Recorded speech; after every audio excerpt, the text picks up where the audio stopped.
have a lot of people in our lives. We have our close friends, we have a confidant, we have some family member we go to, or even some support groups. So right now, I don't know who the connecting helpline is, or I'm just an anonymous caller and I'm going to call an anonymous person. And yes, they are going to listen to me and I'm going to vent out. But how is this going to help me better than a friend or a loved one or a partner helping me? Uh, so Shilpa, there are multiple dimensions to that. First, I want to ask you, am I audible? Is this clear? Yes, Yes. absolutely. Thank you. Okay. All right. Yeah. So there are multiple dimensions to that. So if I have to turn to my friend, right? Um, a, a lot could come into play. My relationship with my friend, how I will feel speaking to my friend, how my friend will take all of that. So when we talk about listening, and as Sandy pointed out, and that has been my experience in this work as well, that there are two people in this. So when I am listening to someone, it is affecting me as well in some way. And that's where you would also feel that if at all I have to reach out to someone, I will be very mindful of the fact that, I am not burdening the other person Yeah. with my pain, with my stress. And there is this constant communication. So though I am a listener, the communication is both ways. So let's say when I'm speaking with you, I am also looking at you. I know where it's getting too much for you as well. And then I would stop because I don't want to burden you. Mm. Even for you, Shilpa, if you are listening to me with all good intent, your heart being at the right place, you really might want to rescue me. Yeah. And in that case, though it is helpful at times, I may not feel, I may not have that agency. I may not feel in control. So when you talk about, people reaching out to connecting, it's a very different space. I'll just give you a very, very small, I don't know if it is an example or an analogy. Let's talk about, since you're talking about listening, what happens when we don't get this space, and what changes when there is a space where we can really, really talk. Mm. Just to give you an analogy, a colleague of mine uses this, very, very frequently, and she explains this brilliantly. Let's say you have a thorn, on your foot, somewhere on your heel, on toe, some whatever. I am not even getting into the size of the thorn or the intensity of the prick. I Mm. am, let's say, and let's see this thorn as some kind of an emotional pain. So I'm just inviting the audience to think of any kind of stressful situation, any kind of emotional pain that they might be going through right now, or they might have experienced earlier. And let's see that. Let's try and understand this analogy from that point of view. So let's say that thorn is there, and I reach out to you, Shilpa. Mm. Shilpa, I've got this thorn, and you're a very good friend, right? In this equation, Shilpa, you are having your own journey as well, and we also have a lot of investment with each other.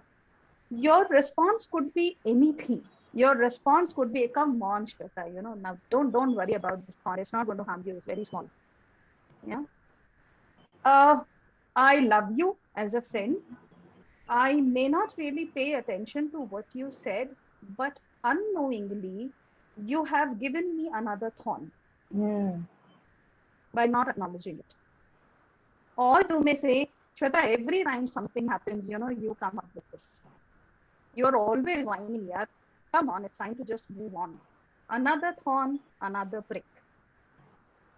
Or you may just say, Shweta, please, yeah, not today. All right. I mean, I have had a very, very bad day myself. My thorn is much bigger than yours, at least today. You have added another thorn. And we do it without really being mindful of this, with all good intent. Yeah. It doesn't really affect the friendship, but just imagine, there is this thorn, there is this prick, which is just adding, and I'm not even aware of this. Mm. But then I started doubting myself. If my thorn is really big enough, should I really pay attention to that? Is it really worthy of, the emotional difficulty, the pain that I'm feeling right now. So just imagine there was just a small thorn, one emotional pain that I wanted to express to you, and in return, I received many more without you wanting to act. When you are not paying attention to that thorn, probably it is hurting. Probably, you are very cautious of that foot. You start putting pressure on the other foot. And very slowly, you start feeling pain in that foot. And then, it starts increasing. Then you are taking care of that leg. It moves on to your shoulders or to your limb or to your arm or something else. And then you start wondering, like, what is wrong with my hand? Why is it paining so much? When you speak with someone, like for example, I'm very specific, I'm talking very specifically for connecting. When you speak here, this is a kind of listening space and it is safe. And when I say safe, I mean that no matter how scary, how frivolous, because we also feel like, I don't want to waste someone's time. Mm. I know this thorn is not important. Why do I waste someone's time? For us, nothing is trivial. As long as it is causing any kind of emotional pain, it is important. So people reach out to us talking about pain in the arm, pain in the hand. And this whole conversation, Shilpa, is, I would say, it's an unfolding process. It's like you are unpeeling, the onion. And peel after peel after peel, you will realize that it is all stemming from there. So that one feeling that you experience, that one thorn that you got pricked with, just imagine there is a lot of stress that's going on internally. Your body is producing stressful hormones. So it is affecting you neurologically. Just look at all the societal conditions that we all are raised with. That, it's not big enough. You shouldn't be crying for this now. You are a whining person. You always overreact. And these things we kind of normalize in our lives. But at the same time, it also affects us big time. So in a conversation like this, where there is a safe space, where there is a person who is genuinely interested, in wanting to know that, Shweta, tell me more about this. And that's how probably in one conversation, in multiple conversations, this thing may show up for me that, there was a thorn and it was hurting and I was not aware of that. That's the kind of listening that we are talking about. I don't know if it makes much sense here, but I thought probably this one analogy where you can see it, biologically, sociologically, psychologically, because then your behavior also changes. And what changes when there is a safe space? Shweta, I'm going to use a word that you use, unfolding. You actually unfolded the story of our dealing with a problem with the help of a thorn.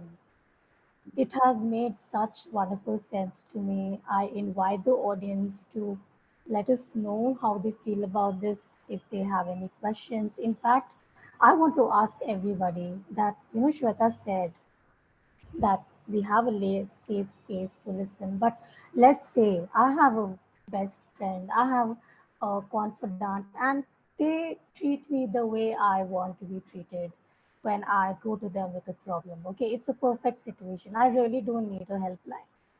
Okay, but even in that situation, Shweta, by what you said, please tell me if I have understood this correctly. Even if I have people to help me, calling you, calling the helpline is actually going to make me think about my situation. You are actually, by listening to me and by making me talk, I'm going to have more clarity about my situation. I'll probably understand myself better. And then, is it correct to think that I will also become a more independent person? So Shilpa, I'm looking at two questions here. One, Hmm. if you have friends, so I also have friends here. What I have seen, what I have experienced, and of course, your experience could be different. The audience here, they could have a very different experience. But as a friend, I may not feel very comfortable asking certain questions. As a Mm. friend, I may not be able to keep that objectivity that is actually required in this conversation.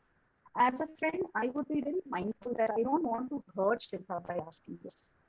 So Mhm. I'll just take a step back, which, of course, as I said, we are not questioning the intent in any way. My intent is to not hurt Shilpa.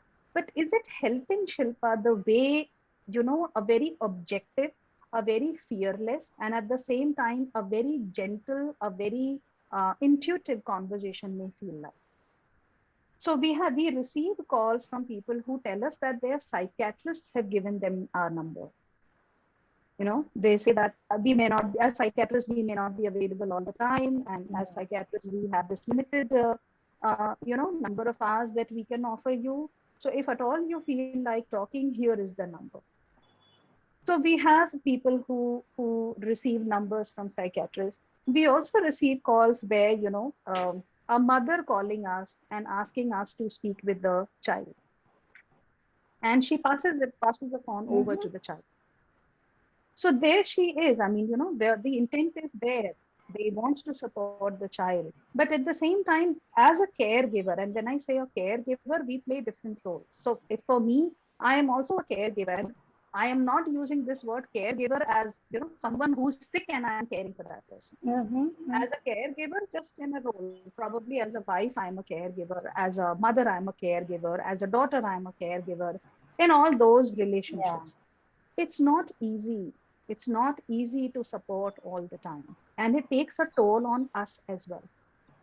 So when I gave you the example that mother, spoke with us and asked us to speak with the child, we support both of them.